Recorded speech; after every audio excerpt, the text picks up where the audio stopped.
Hey folks, I'm Matt and welcome to my top 200 games of all time.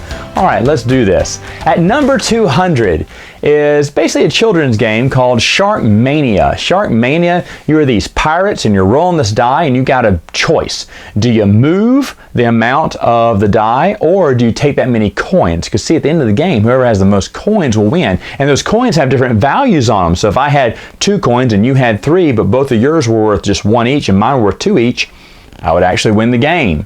The gameplay is really nice because there's this shark, you're pulling it on a string, it's a shark fin, it's slowly coming. It feels like it's going to take forever to get to you. And so you think you have enough time to pick up coin along the way. But pretty soon, once it hits the dock, it starts splitting the dock and then blowing up, ship pieces as it's moving across. And it seems to go like that, super fast. And if you're, of course, if your pirate gets caught by the shark, you're out completely, despite how many coins you have. This is a hilariously fun game, and to be honest, I play this with my adult gaming group more than my nephews. I don't even know if I played it with my nephews this year. My adult gaming group, we play this. It's so much fun. It's easy to set up, takes just a few minutes to play, like 1 or 2 minutes, and then you want to go again because you just had so much fun. And you have to do this 4 players because 4 players, the game is really tight and you really got to hustle. Like the first time I roll the die, that's the only time I'm grabbing coin. After that, I'm running. And when you know that when you're trying to run, you roll ones a lot. But it is a fun game. Everyone's screaming, everyone's laughing. At the end, flipping over the coins who had the most value. Sometimes you can have a big surprise winner there too. So there's a lot to love about this game, which is why it's on my list at number 200. Whoops, just forgot. I wanted to talk about how this game ranked in previous years. Well, of course, last year it went on my top 100. I think it was at 122 or something. The year before that was 94. So it's slowly going down, but that's because it's a children's game, so there's not much to it. But the fun factor's there, which is why it still stays on the list. My number 199 is a new game to my list. This will be the lowest ranked new game, but it is a lot of fun. It is Sumo Ham Slam. And Sumo Ham Slam, you have your own little sumo hamster. You're rolling a die and either training him by putting pellets into him, making him heavier, or you're going to fight. And you're going to fight someone, one of the other hamsters in the ring. Of course, if you get the most points at the end of, you just got to get the most points in the game. I think it's like 7 or something. If you get that, you win.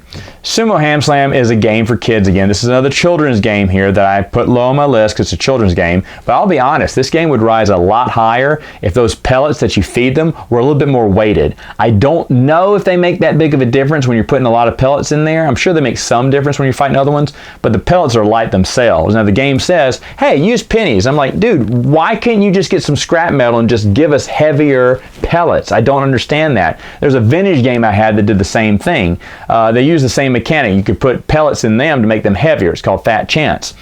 And the thing was, the bad thing about that game, why I had to give it away, it didn't matter how many pellets you put in someone. They were very light pellets, and so it didn't really matter if he was heavier, he was more full of pellets, but when you put him on the scale didn't really show that big of a difference.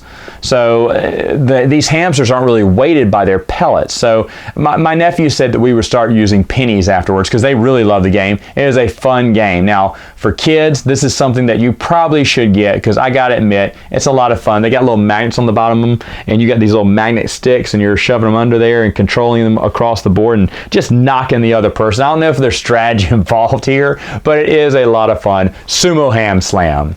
Number 108 is another game that I just added to my collection this year. It is the game Hornets.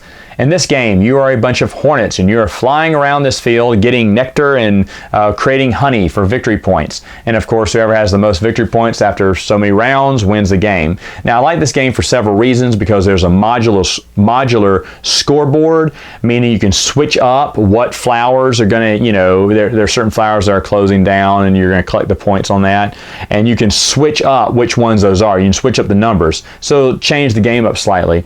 I like the pieces and I like the theme. But I also like that this is a bluffing game. You see, everyone has the same, I believe it's 6 cards, because there's like 3 actions. There's like making honey, there's collecting nectar, and there's flying.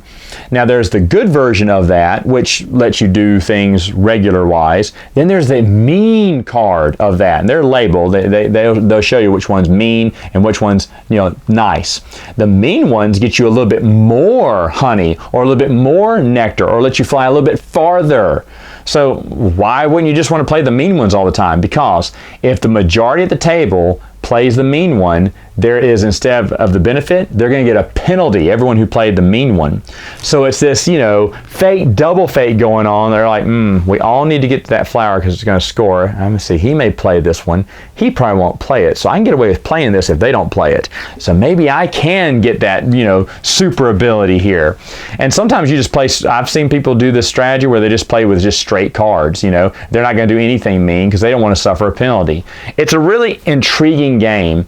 Now, the reason this kind of ranks a little bit lower on my list is because after the review, I've never played it since. I want to play it again because I did like how it was going. I just didn't get to play it enough, I guess. Like I said, when I do a review, sometimes I'll play the game several times afterwards. Sometimes, in Hornets' case, I'll shelve it. I'll keep it because I know it's a keeper, but shelve it and just not get a chance to get around to playing it again. The other thing I don't like about Hornets is the actual theme. This game should have been called Bees. It should have been Bees instead of Hornets. Now, I saw an interview with the guy who created it. He said, well, there are hornets who collect honey in Australia. Really? I've never heard of this. I even tried to look it up and couldn't find it. But he didn't want to call it Bees because that seemed too kiddie. He wanted this to be a game for an adult. So Hornets feels more manly, feels like more grown up. I was like, dude, just call it Bees. It would have been a great family game. I think this is still a fun game, but I just don't like the name of it either. And that you're Hornets too just doesn't make sense to me. But anyway, Hornets is a fun game, which is why it's on my list. Number 197 is the only party game that I'm proud to have on my shelf. It is Say Anything. And Say Anything, someone is picking a card, reading one of the questions, and you get to write on your marker board anything you want, but something hopefully they'll pick. Because once all the submissions are given, that guy is going to look on a dial and point an arrow to the color he likes, but he's going to place it down first. He's not going to reveal which one it is. And then everyone's going to place 2 little betting chips either on their own answer or on other people's answers. They can even split those betting chips too. Because when he reveals which one was right, then that person who wrote it gets a point, and anyone who bet on it with their tokens gets a point. And after so many rounds, whoever has the most points wins. Great game. I don't like any other party game. Party games become repetitive and just boring after a while. Sure, they're fun the first few times you play through them, but after a while, it's the same old, same old. With Say Anything, it's a marker board. It's a different crew. It's different people. It's different inside jokes. You can literally say anything. Now, I know there's a family edition of this game, so if I ever see it at a flea market for like $1, I'm picking it up. I'm not going to go actively get it right now, but I do want it just for the extra questions as well. But I don't think you'd ever get tired too, because each card has like 5 or 6 questions on it. So you just pick one of them. And if it ever got picked again in the future, out of the umpteen hundred cards they have in that game, you could pick something else. But that's what I love about the game. There's a lot of replayability there, and the fun factor is definitely there. Now, in the past, looking at my numbers here, last year it didn't make my top 100. It was 131. The year before that, it was 74, and the year it debuted 3 years ago, it was number 49. Now, I was still playing it those years, but I'm pretty sure, I know this year and last year, I haven't even played this game. I think 3 years ago was the last time I played this game, which is why it was still on my list. When the time comes, if people want to play a game, I'm not going to pull a party game. Even if it's Say Anything, I'm not going to pull it. I want to play one of my other games. Now, if it ever had to happen where someone says, oh, we want to play a party game, okay, then I will pull Say Anything. One of those days, I'll do it again. But it's not leaving my collection because it is a fun game, and you got to have one party game in your collection, right? Number 196 is Here Kitty Kitty. And Here Kitty Kitty, you are a crazy cat lady trying to attract as many cats out of the neighborhood into your yard, then from the yard to your porch, then from the porch to your house. And the more cats you have on your porch and definitely inside your home, you're going to get victory points. You're also getting victory points for different combinations or most of one of the colors. There's black cats, white cats, orange cats, gray cats. This is a really fun game, especially for cat lovers. Cat lovers should automatically get this game. They would absolutely fall over backwards for this game. It is fun, very simple to play. You're trying to, of course, pull cats in closer to your house and away from the opponent's houses. Now, last year this game fell out of my top 100. It was number 127, and the first year it ever debuted, which 2 years ago when I got it, it was number 92. So it was on my top 100 for a very short time. That's because I actually bought this game the same year as a cat lover did, and he bought the game too because he thought it was great. And so my memories of playing with him were so good that I picked it up later on, brought to my gaming group, and then eventually it just kind of dropped and people lost interest in it. We still play it every once in a while, but it doesn't get as many plays as it used to. But still, here kitty kitty, yeah, if you're a cat lover, get it. My number 195 is Santiago de Cuba. In this game, you are driving a limo around this town and you're moving around. It's kind of like a rondel there. And wherever you stop at, you're going to take that action. And you don't have to stop at the next spot. You can pay extra coins to skip that spot and go to the next one and so on and so forth. But you're basically getting supplies or different, abilities in the game. At the end of the rondel, there's basically a ship there that's requiring certain goods, and one by one you each get to supply some of the goods for money, which is going to be victory points. After 7 ships have sailed, whoever has the most money wins. Now, you may say, well, that can get kind of boring, Matt, that just singular rondel around the town. No, because the tiles that are there can be shuffled and placed differently. Also, the buildings, that some of the character cards have different colored roses, yellow, I think purple, and red, and white too. And those roses say, okay, this section here of buildings you can have access to because they have special abilities in the game. But those buildings are also tiles that can be shuffled and put in different, flower areas. So the game has a lot of replayability. Now, last year it didn't even make my top 100. It was 110. And basically for the same reason here, even though we've made a rule about it, there is no hoarding rule. They allow people to hoard, which is the way you win this game. If you hoard up all the stuff, you starve everyone else out, they can't get anything, so when the ship comes, you can sell all your goods and make a ton of money. My nephew found that out. When he found that, I was like, oh no, he broke the game. Oh man. And it didn't make my top 100 because I was really loving this game until he showed how you could win all the time.